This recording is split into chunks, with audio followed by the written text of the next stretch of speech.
वर्ष का 30वां रविवार, यीशु ख्रिस्त का शिष्य बनना। किसी दिन एक गुरु अपने शिष्यों से पूछते हैं, तुम कैसे जानते हो कि रात ढल चुकी है और अब सवेरा हो चुका है? एक शिष्य जवाब देता है, जब मैं दूर से एक आम और इमली के पेड़ को अलग अलग पहचान लेता हूँ। गुरु असंतुष्ट हुए। दूसरा शिष्य जवाब देता है, जब मैं एक गाय को भेड़ से अलग पहचान लेता हूं। गुरु ने फिर असहमति जताई। और तब तीसरे शिष्य ने जवाब दिया, जब मैं खुले आकाश में तारों को नहीं देखता हूं तो जान जाता हूं कि सवेरा हो चुका है। गुरु इससे भी खुश नहीं हुए और बोले, मेरे लिए रात तब ढलती है और सवेरा तब होता है जब मैं किसी व्यक्ति को अपने भाई अथवा अपनी बहन के रूप में पहचान लेता हूं। ख्रिस्त में प्यारे माता पिता एवं भाइयों बहनों, आज के पहले पाठ में हमने सुना ईश्वर की चुनी जनता जो अपने ढिठाई के चलते बेबीलोन में बंधक बनाए गए थे, उन्हें अपनी भूल का एहसास होता है और वे ईश्वर का अनुसरण करना चाहते हैं, ईश्वर के पास वापस लौटना चाहते हैं। अतः नबी यिर्मयाह उन्हें संदेश देते हैं कि ईश्वर उन्हें वापस अपने राज्य यरूशलेम ले आएंगे। ये जो गुलामी के अंधेरे में थे, वो अपनी भूल पर उन्हें पश्चाताप होता है और इसी के चलते उन्हें स्वतंत्रता की ज्योति मिलती है, उनके लिए सवेरा होता है। बर्थेमियुस जो अंधा था, उसे यीशु ख्रिस्त दृष्टि दान देते हैं। वह यीशु ख्रिस्त का अनुयायी बन जाता है, वह यीशु को पहचान लेता है और उनके जीवन में भी सवेरा होता है। ईश्वर की चुनी जनता की तरह तथा बर्थेमियुस की तरह हम भी यीशु ख्रिस्त के शिष्य बनने, उनका अनुसरण करने के लिए बुलाए गए हैं। अतः आज चलिए हम गौर करें कि हम किस प्रकार यीशु ख्रिस्त के शिष्य बन सकते हैं, क्योंकि यीशु ख्रिस्त का अनुसरण करना, उनका शिष्य बनना ही हमारे लिए सवेरा है। यीशु ख्रिस्त की सही पहचान कि वे ही हमारे मुक्तिदाता हैं। यीशु ख्रिस्त यरीको से यरूशलेम की ओर अपनी अंतिम यात्रा पर हैं। यरीको यरूशलेम से 15 मील दूरी पर है, एक काफी समृद्ध शहर था।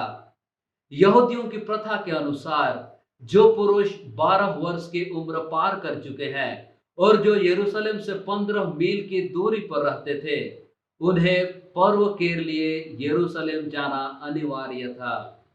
जो किसी कारणवश नहीं जा पाते थे, वे यरूशलेम जाने के रास्ते के किनारे जमा होते थे और जो पर्व के लिए जाते थे, उन्हें प्रणाम करते थे, उन्हें शुभकामनाएं देते थे।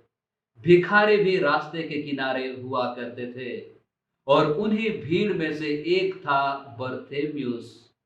यीशु ख्रिस्त रास्ते से गुजरते हैं और बर्थेमियुस उसे अपने मुक्तिदाता के रूप में पहचान लेता है। लोगों के मना करने के बावजूद भी वह जोर जोर से चिल्लाता है, ईसा दाऊद के पुत्र, मुझ पर दया कीजिए। जो भी कि वह अंधा था, वह पहचान लेता है कि यीशु ख्रिस्त ईश्वर के पुत्र हैं, उनके मुक्तिदाता हैं, उन्हें चंगा कर सकते हैं, उन्हें नया जीवन दे सकते हैं। और वह अपने पास जो था उसे फेंक कर ईसा के पास दौड़ पड़ता है। यीशु ख्रिस्त के शिष्य बनने की यह पहली शर्त है कि हम भी यीशु ख्रिस्त को ईश्वर के बेटे, हमारे मुक्तिदाता, हमें नया जीवन देने वाले के रूप में पहचाने। यीशु ख्रिस्त की सहायता की जरूरत को स्वीकारना। बर्थेमियुस यीशु ख्रिस्त की सहायता की आवश्यकता को स्वीकारता है। वह जानता है कि यीशु ख्रिस्त की सहायता के बिना वह नहीं देख पाएगा। यीशु उनसे पूछते हैं, क्या चाहते हो, मैं तुम्हारे लिए क्या करूं? वह जवाब देता है, गुरुवर, मैं फिर से देख सकूं। यीशु ख्रिस्त उन्हें देखने में सहायता करते हैं उन्हें दृष्टि दान प्रदान करते हैं। यीशु ख्रिस्त के शिष्य बनने के लिए जरूरत है हम भी स्वीकार करें कि यीशु की सहायता से ही हम मुक्ति पा सकते हैं, एक नए जीवन की शुरुआत कर सकते हैं, अपने टूटे परिवार को जोड़ सकते हैं, अपने अशांत जीवन में शांति ला सकते हैं, अपने जीवन में सफलता प्राप्त कर सकते हैं। आज यीशु ख्रिस्त हमसे भी पूछ रहे हैं, मैं तुम्हारे लिए क्या करूं? बर्थे में उसकी तरह हम भी चलिए अपनी जरूरतों को यीशु ख्रिस्त के समक्ष प्रस्तुत करें। यीशु ख्रिस्त के बुलावे को सहर्ष स्वीकारना। यीशु ख्रिस्त रुक कर कहते हैं, उसे बुलाओ। लोग उनके पास जाते हैं और उनसे कहते हैं, वे तुम्हें बुला रहे हैं। बस इतनी सुनने की देर थी और वह अपनी चादर फेंक कर उछल पड़ता है और ईसा के पास दौड़ता चला आता है। आज यीशु ख्रिस्त हमें भी बुला रहे हैं। वे कहते हैं, थके मांदे और बोझ से दबे लोगों, तुम सब के सब मेरे पास आओ, मैं तुम्हें विश्राम दूंगा। यीशु ख्रिस्त के इस बुलावे को हम भी चलिए सहज स्वीकारें तथा अपनी कमजोरियों, अपनी बुराइयों, दुख तकलीफों के साथ यीशु के पास आएं। पारिवारिक एवं व्यक्तिगत प्रार्थना तथा कम से कम सप्ताह में एक दिन रविवार को विश्व बलिदान में भाग लेने के द्वारा यीशु ख्रिस्त का शिष्य बनना। शिष्य बनना अर्थात उनका अनुसरण करना, उनकी शिक्षा के अनुरूप चलना। जब यीशु ख्रिस्त पूछते हैं, तुम क्या चाहते हो, मैं तुम्हारे लिए क्या करूं?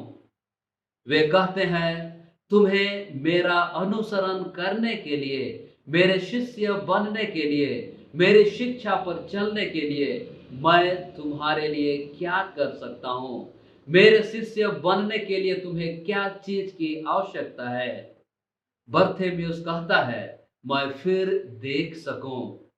यीशु उसे आध्यात्मिक एवं शारीरिक दृष्टि प्रदान करते हैं और वह मार्ग में ईसा के पीछे हो लेता है।